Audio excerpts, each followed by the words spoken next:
Section 376.22 and 310.15 B2 of the National Electrical Code address different aspects of conductor installation and ampacity adjustment. Section 376.22 specifically applies to installations where the length of the raceway is limited to 12 feet. In this scenario, there is no restriction on the number of conductors permitted, but the maximum number of circuits allowed is 6. This is a special case and is not broadly applicable to all conduit installations. On the other hand, 310.15 B2 comes into play when the conduit is filled to 40% or more of its cross-sectional area, and the conductors are installed in a raceway or cable assembly other than a raceway. This section deals with the derating of conductor ampacity based on the number of current-carrying conductors in the raceway. When there are 3 current-carrying conductors in a raceway, each conductor's ampacity must be derated to 80% of its original value. If there are more than 3 but not more than 6 current-carrying conductors in the raceway, each conductor's ampacity must be derated to 70%. And when there are more than 6 but not more than 9 current-carrying conductors in the raceway, the ampacity of each conductor must be derated to 60%. It is important to note that these derating factors are cumulative. If other conditions exist that require further ampacity adjustment, such as high ambient temperature, those factors must also be applied. In practice, 376.22 is rarely enforced, primarily because it is challenging to install a large number of cables, such as 615/2 or 20/2 cables, in a 4-inch conduit, even with oversized holes for the cable clamps.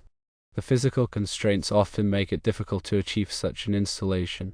As for 310.15 B2, it is also not consistently enforced. The primary reason is that many raceways are not filled to the point where derating is required. If a conduit is filled to 40% or more of its cross-sectional area and contains more than 3 current-carrying conductors, the recommended practice is to use parallel runs of conduit or opt for a larger conduit size to avoid the need for ampacity derating. Now let's delve deeper into the practical applications and considerations for each of these code sections.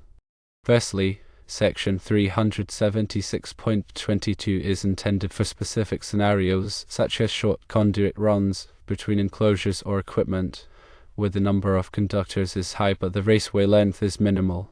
This section recognizes that the heat dissipation in short runs is typically better than in longer runs, allowing for a higher density of conductors without compromising safety. However, the limitation of 6 circuits is crucial. This ensures that the overall load in the raceway is controlled, preventing excessive heat buildup. Secondly, when applying 310.15 B2, it is essential to accurately calculate the conduit fill percentage. This involves determining the cross-sectional area of the conduit and the cross-sectional area of all conductors and cables installed within it. The conduit fill percentage is then calculated by dividing the total area of the conductors and cables by the area of the conduit and multiplying by 100. If the resulting percentage is 40% or greater, the ampacity derating factors must be applied. It is important to use the correct values for conductor and cable dimensions, as these can vary depending on the manufacturer and type of insulation. Furthermore, when calculating the number of current-carrying conductors, all conductors that carry current under normal operating conditions must be counted. This includes phase conductors and neutral conductors in 3-wire circuits. Grounding conductors are typically not considered current-carrying conductors for the purposes of ampacity derating. Additionally, it is important to consider the impact of harmonic currents on neutral conductors. In systems with significant harmonic distortion, the neutral conductor may carry a substantial amount of current, even in balanced 3-phase circuits. In such cases, the neutral conductor should be considered a current-carrying conductor for ampacity derating purposes. To effectively apply these code sections, it is recommended to follow a systematic approach. 1. Determine the applicable code sections based on the specific installation conditions. 2. Calculate the conduit fill percentage to determine if ampacity derating is required. 3. Determine the number of current-carrying conductors in the raceway. 4. Apply the appropriate ampacity derating factors from 310.15 B2. 5. Ensure that the derated ampacity of the conductors is sufficient to carry the intended load. 6. Consider using parallel runs of conduit or larger conduit sizes to avoid ampacity derating if necessary. 7. Document all calculations and decisions for future reference and inspection purposes. Let's consider some practical examples to illustrate the application of these code sections. Example 1. A 10-foot length of 4-inch conduit is used to connect two electrical panels. The conduit contains 6 12/2 cables supplying power to lighting circuits. Since the conduit length is less than 12 feet and the number of circuits is 6 or less, 376.22 applies. There is no limit to the number of conductors, but the number of circuits is limited to 6. In this case, 376.22 would be satisfied. Example 2. A 50-foot length of 2-inch conduit is installed in a commercial building. The conduit contains 9 current-carrying conductors.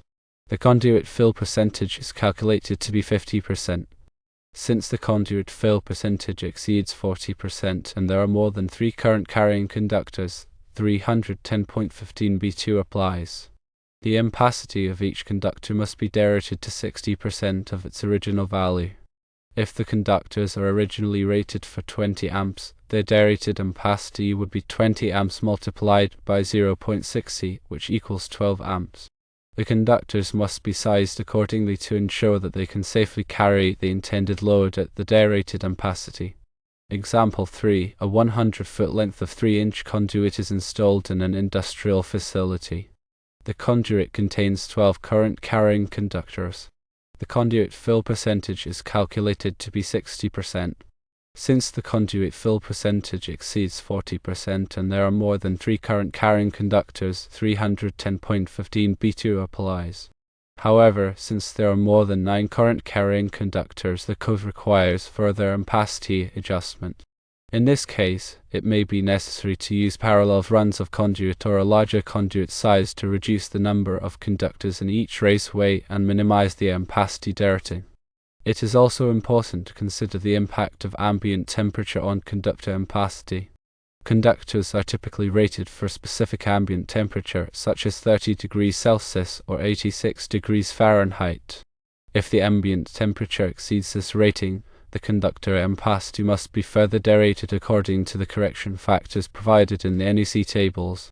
These correction factors vary depending on the type of insulation used in the conductors. In addition to ampacity derating, it is also essential to consider the voltage drop in long conductor runs. Voltage drop can cause equipment to malfunction or operate inefficiently.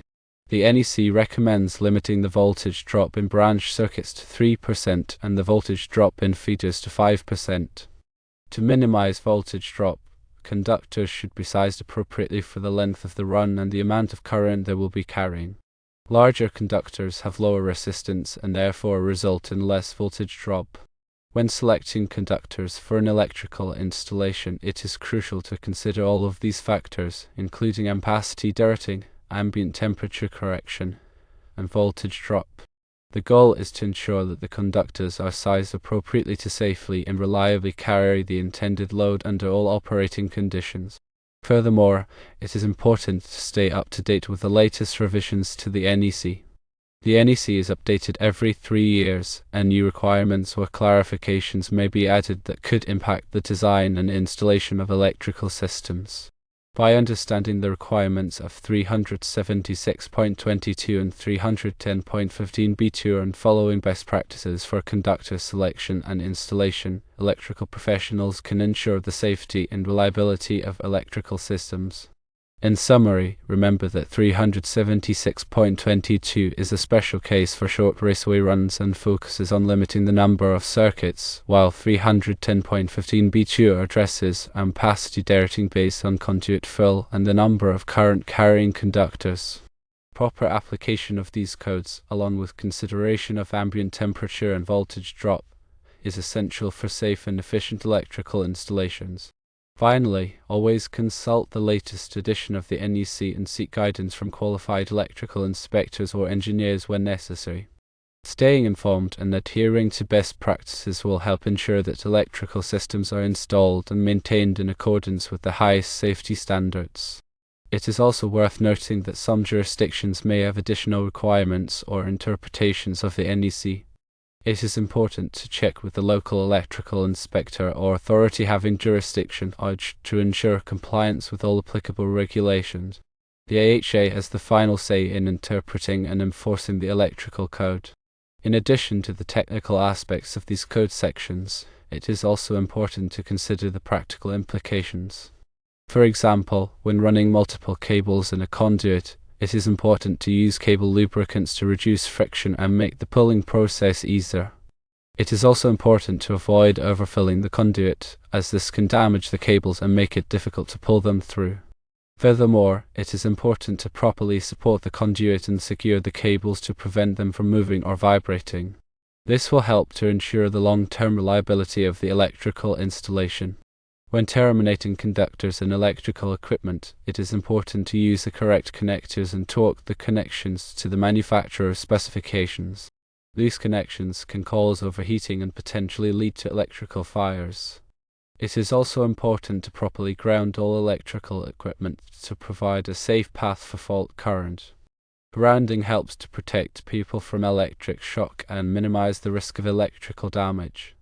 In conclusion, the proper application of 376.22 and 310.15 BTU requires a thorough understanding of the code requirements, practical considerations, and best practices for electrical installation. By following these guidelines, electrical professionals can ensure the safety, reliability, and efficiency of electrical systems.